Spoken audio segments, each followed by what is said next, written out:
Assalamualaikum warahmatullahi wabarakatuh.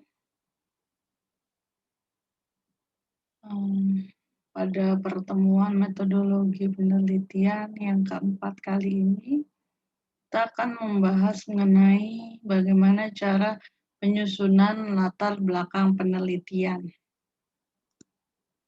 Sebelum membuat latar belakang penelitian, langkah pertama yang harus kita lakukan adalah menentukan topik penelitian. Nah, topik penelitian ini didapatkan berdasarkan masalah yang terjadi di objek penelitian. Nah, macam-macam penelitian teknik industri ini dibagi menjadi macam-macam ya. Tapi intinya topik penelitian mengenai teknik industri ini dibagi menjadi 5 kelompok keahlian mata kuliah. Yang pertama adalah manajemen industri, yang kedua sistem industri dan teknoekonomi, yang ketiga ergonomi dan rekayasa sistem kerja dan keselamatan kerja, 4 sistem manufaktur, dan 5 sistem informasi dan keputusan. Nah, untuk kelima bidang tersebut dijabarkan dalam beberapa atau banyak topik seperti berikut ini. Ada analytical and machine learning, arsitektur, artificial intelligence, ada computer software and application, digital engineering, energy, engineering ergonomi, overall equipment effectiveness. Ini masuknya ke maintenance ya. Ada policy planning, product design and development atau perencanaan dan perancangan produk. Ada sistem produksi atau production engineering, ada PPIC, kemudian ada perbaikan produktivitas atau production improvement. Kemudian di sini juga banyak lagi topik-topiknya yang bisa kalian pilih. Topik-topik penelitian teknik industri yang bisa kalian pilih, engineering management, facilities engineering and energy management, perencanaan tata letak fasilitas. Kemudian ada human factor and safety engineering, Lean Six Sigma, logistic and material handling. Kemudian ada robotik, ada renewable energy atau energi yang terbarukan. Kemudian ada service engineering. Terus service engineering di sini adalah kita membahas mengenai pelayanan. Bisa lean dalam sektor pelayanan, dan juga metode lain yang diterapkan di pelayanan. Kemudian ada statistical analysis atau analisis statistik. Nah, di setiap penelitian itu pasti tidak jauh dari analisis statistik ya. Terus kemudian ada manufacturing engineering, mechanical engineering, modeling and simulasi. Terus ada di sini ada operation research, terus data mining, supply chain atau SCM yang sekarang kalian ambil, time and motion study itu pengukuran waktu kerja, pengukuran sistem kerja, atau di sini work measurement itu pengukuran kerja, human factor and ergonomic. Nah, itu semua topik tersebut dikelompokkan dalam kelompok keahlian mata kuliah. Intinya ada manajemen industri, sistem industri dan teknoekonomi atau ekonomi teknik, ergonomi dan rekayasa sistem kerja dan keselamatan kerja. Jadi K3 itu juga gabung dengan ergonomi ya, sistem manufaktur dan sistem informasi dan pengambilan keputusan. Nah, setelah kalian menentukan topik penelitian, kemudian dimulai menyusun latar belakang penelitian teknik industri. Ini tahap-tahapannya ini antara lain adalah yang pertama, gambaran umum topik secara global. Maksudnya topik secara global, kalau misalnya kalian mengambil salah satu topik mengenai cacat produk atau kualitas produk ya. Berarti kalian bisa ngambil dari jurnal internasional atau jurnal nasional yang berkaitan dengan kualitas produk atau cacat produk. Tapi penjelasannya ini secara global, secara umum, dan dibuat dalam satu paragraf saja, tapi paragrafnya itu jangan terlalu banyak kalimatnya, karena ini akan dibagi dengan atau akan ditambahkan dengan penulisan tahap-tahapan yang lain, yaitu yang kedua, permasalahan yang berkaitan dengan topik, kemudian ditunjang oleh data-data yang mendukung. Jadi permasalahan misalnya tadi mengenai produk cacat. Kalau misalnya mengenai produk cacat, apakah ada data-data yang mendukung yang berkaitan dengan produk cacat? Misalnya data-data dari penelitian sebelumnya yang menyatakan bahwa di suatu atau beberapa perusahaan itu memiliki produk cacat. Misalnya produk cacatnya itu 1% dari jumlah produksi yang dihasilkan misalnya.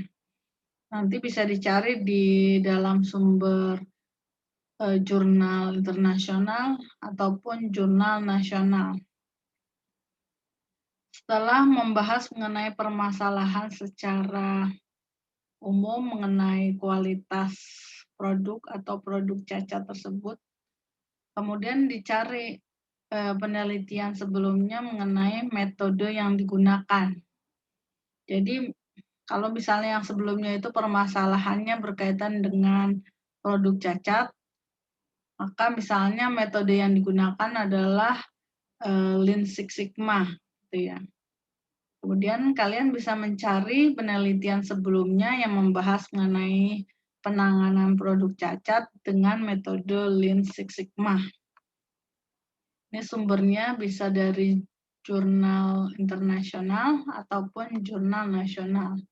Yang pasti sumber dari jurnal internasional atau nasional di sini tidak boleh kurang dari 5 tahun terakhir ya. Minimal itu 5 tahun terakhir. Nah, kalau misalnya buku referensi dalam bentuk e-book ataupun buku fisiknya itu maksimal bisa sampai 10 tahun. Tapi kalau jurnal kalau bisa itu maksimal 5 tahun terakhir. Kemudian kelebihan dari metode yang digunakan. Jadi kalau misalnya tadi sudah menyebutkan bahwa metode yang digunakan adalah Lean Six Sigma, berarti kelebihan dari metode Lean Six Sigma itu apa? Misalnya kelebihannya adalah menurut penelitian sebelumnya, misalnya penelitian Rahayu tahun 2020 menyatakan bahwa Lean Six Sigma dapat mengurangi produk cacat sampai ke zero defect, gitu. Misalnya kelebihannya. Nah, kelebihannya ini sebenarnya dibandingkan dengan metode yang lain itu selain metode Lean Six Sigma itu apa? Apakah ada metode lain untuk mengurangi produk defect atau produk yang cacat gitu. Kalau misalnya ada, dibandingkan di sini. Kelebihan dari Lean Six Sigma bila dibandingkan dengan metode yang lain itu apa? Itu diambil sedikit di sini juga. Terus kemudian yang kelima, penjelasan mengenai perusahaan dan permasalahannya. Baru kita menuju ke penjelasan mengenai permasalahan yang ada di perusahaan. Jadi memang awalnya memang sudah dijelaskan bahwa permasalahannya adalah produk cacat. Nah, nanti di sini di perusahaan ini akan dijelaskan produk cacatnya itu apa saja. Terus kemudian ditambahkan data-data dari perusahaan. Data-data di sini maksudnya kalau misalnya kalian mengambil data selama 3 bulan, berarti nanti kalau misalnya produk cacat selama 3 bulan. Bulan pertama berapa, kedua berapa, ketiga berapa, dan dibandingkan dengan hasil produksi perusahaan. Gitu. Nanti akan dilihat persentasenya. Maka persentase produk cacatnya itu mengalami peningkatan dari bulan 1, bulan 2, atau bulan 3 gitu. Yang jelas pasti kalau namanya permasalahan pasti adanya peningkatan jumlah produk cacat ya. Dan itu tidak baik. Oleh karena itu, makanya dijadikan objek untuk penelitian. Terus kemudian yang terakhir, alasan kuat mengadakan penelitian dengan metode yang digunakan berdasarkan latar belakang nomor 1 sampai nomor 6. Jadi setelah kalian menemukan permasalahan secara global, metode yang digunakan, kelebihan metode, terus kemudian kenapa kalian mau memilih atau menggunakan metode yang tadi, Lean Six Sigma. Kalau misalnya sudah dijelaskan kelebihan metodenya, mungkin bisa ditambahkan lagi di sini, diperjelas lagi bahwa metode Lean Six Sigma itu mampu mengurangi tingkat cacat produk sebanyak berapa persen misalnya, seperti itu. Nanti dijelaskan di sini. Jadi yang namanya membuat sebuah latar belakang penelitian teknik industri itu dibuatnya harus bertahap ya. Harus ada tahapan-tahapan seperti ini. Jadi membuat latar belakang itu kalau menurut saya itu paling susah dibandingkan dengan pembuatan bab lain seperti bab 2 tinjauan pustaka ataupun metodologi penelitian di bab 3 atau metode penelitian di bab 3.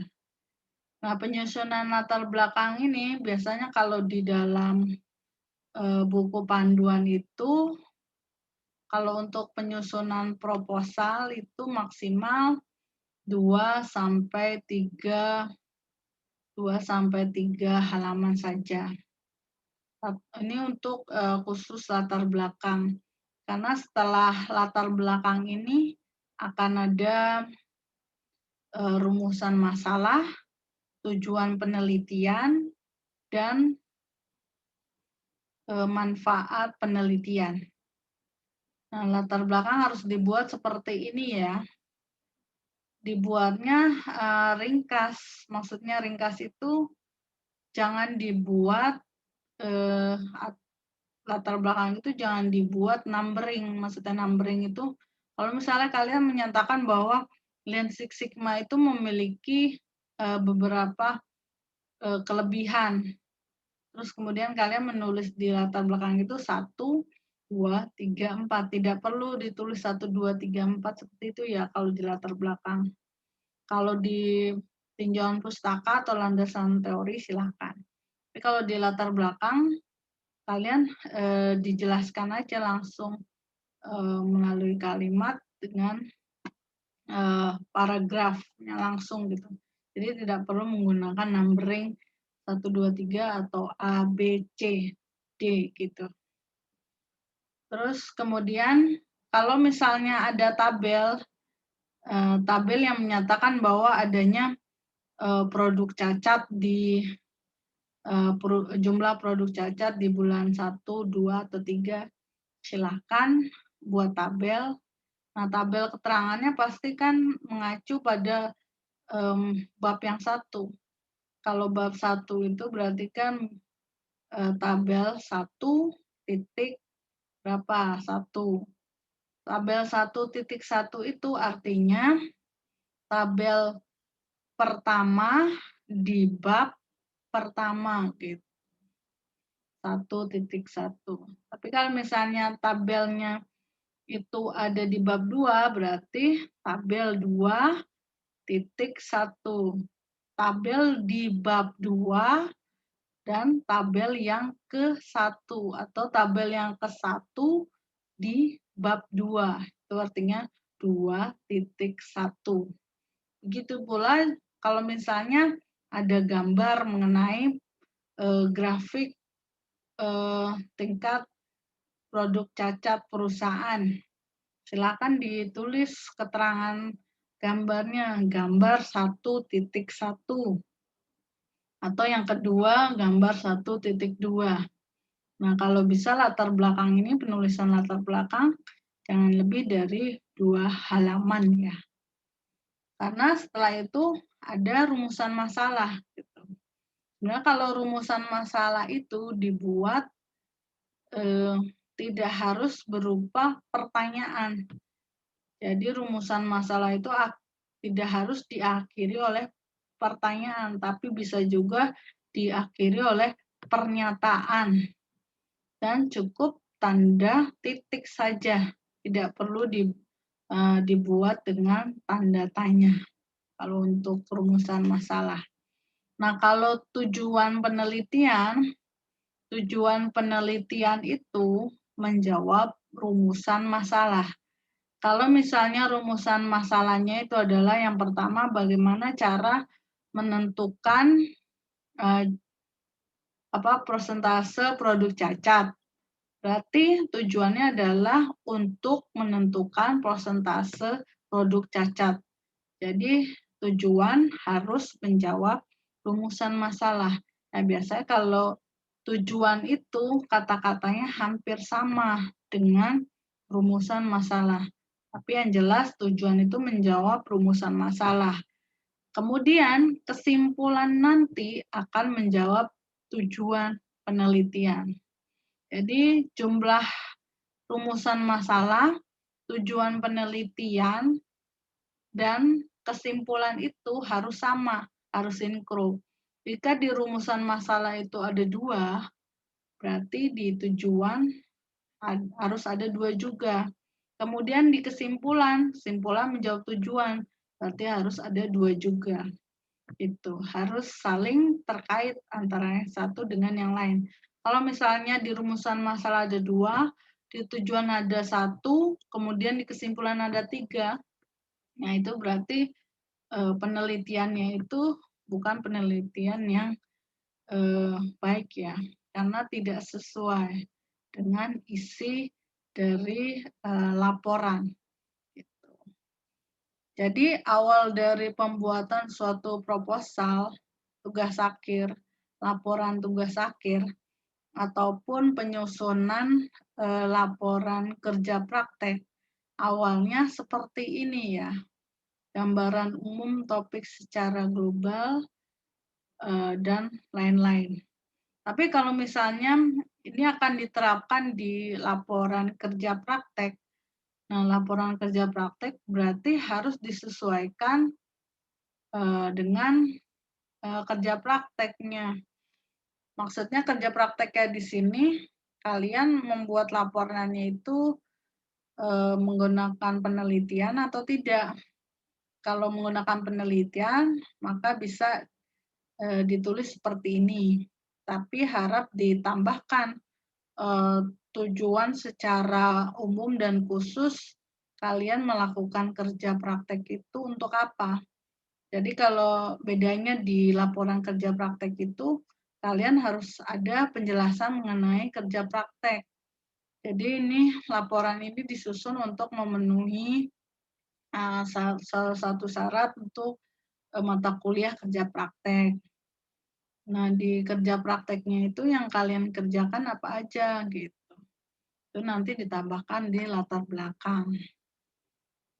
Bedanya hanya di situ saja. Kalau di penelitian itu kan bahasnya memang pure penelitian, tidak harus membahas mengenai kerja praktek gitu.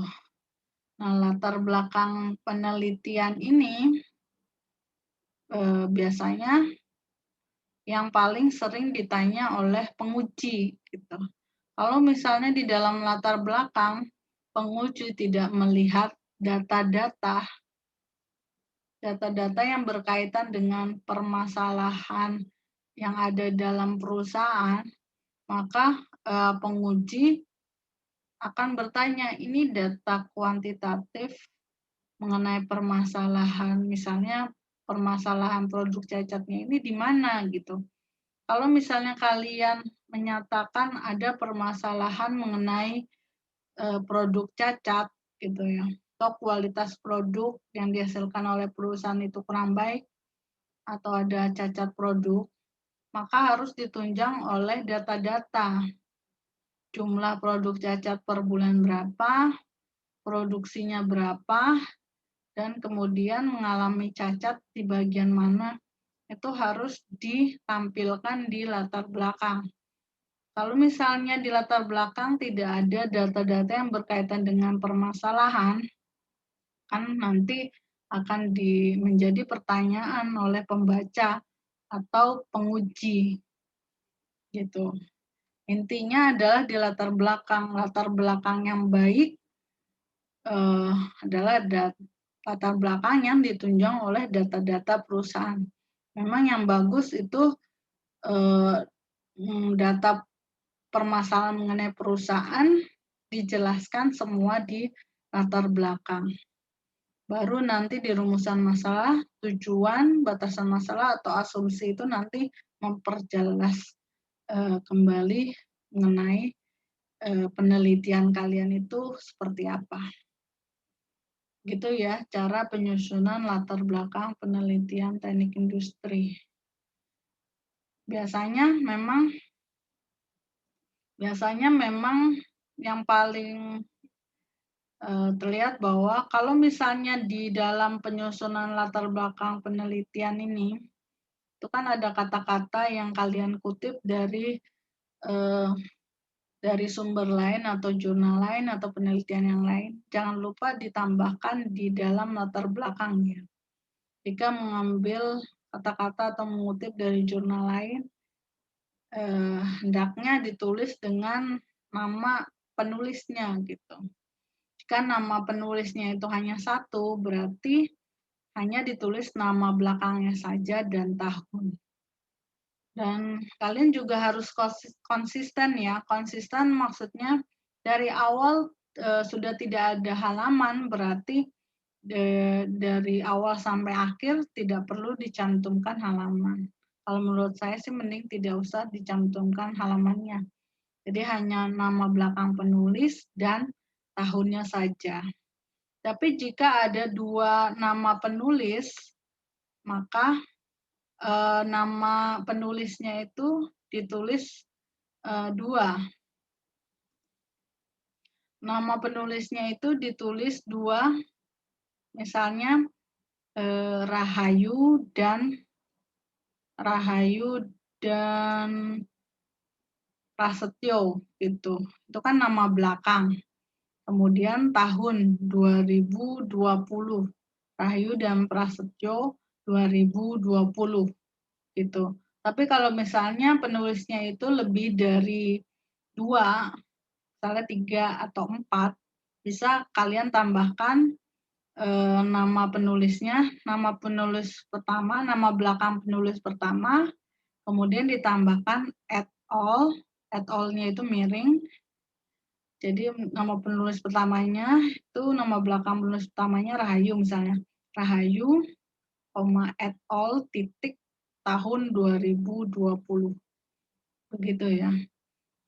Dan kalau misalnya ada nama penulis di bab 1, walaupun di bab 1, di bab 2, 3, 4, itu tetap harus dicantumkan di daftar pustaka juga ya, jangan sampai ketinggalan. Jadi kalau misalnya kalian membuat latar belakang, kalau memang latar belakangnya itu dibuat berdasarkan kata-kata kalian sendiri, tidak perlu mencantumkan nama penulisnya. Tapi kalau misalnya latar belakang itu kalian buat mengambil kutipan dari orang lain, dari jurnal atau penelitian orang lain, nah itu harus dicantumkan nama penulisnya gitu ya, seperti yang sudah saya sampaikan tadi gitu. Itu pembuatan latar belakang penelitian. Jadi mulai dari sekarang kalian harus membuat latar belakang penelitian untuk proposal tugas akhir ya. Jadi maksudnya sekarang kalian sudah mulai menyusun proposal tugas akhir. Jadi nanti pada saat pengajuan di semester 7, kalian tinggal mengajukan saja. Nah, untuk pengajuan proposal tugas akhir, proposal penelitian tugas akhir, ini bisa disesuaikan dengan laporan kerja praktek kalian. Gitu. Jadi mengambil datanya itu pada saat kalian kerja praktek. Kemudian di semester depan kalian mulai menyusun, dan di semester 8 kalian tinggal maju seminar proposal dan tinggal sidangnya saja. Begitu ya kira-kira masukan dari saya. Jadi mulai dari sekarang silakan disusun proposal tugas akhirnya. Nah, proposal tugas akhirnya ini bisa dibarengi dengan pembuatan latar belakang laporan kerja praktek. Oke, demikian dari saya. Kalau misalnya ada pertanyaan, silakan ditanyakan di grup metodologi penelitian. Oke, kita akan ketemu lagi di pertemuan yang berikutnya. Pertemuan yang kelima, kita akan membahas mengenai tinjauan pustaka atau cara penyusunan tinjauan pustaka yang baik. Saya kira sampai sini dulu. Assalamualaikum warahmatullahi wabarakatuh.